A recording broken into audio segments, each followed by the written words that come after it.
I'm dealing with hotel business. I have operating 2 budget hotels in Temerloh.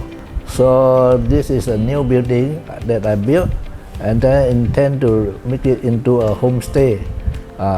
So with few floors. So I would think that if I install a lift, it will be very convenient, and it helps to boost my business. That's all.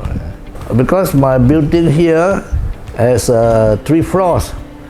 3 floors, so it is quite strenuous to climb the staircase from ground floor to the 3rd floor.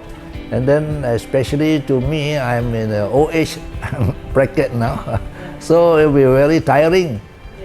So after all, and then the price comes quite reasonable, not that really high. So I just approach your company to get more info about this lift. Because the lift, it doesn't occupy a lot of space. And then at first I thought of working a bigger order, but for my space is not big enough. So I go for a smaller one. But after using it for 1 or 2 weeks, I think smaller one also will be okay. Not necessary to be a very big. So far it does help me for my movement, going up and down. For myself, so far it's okay.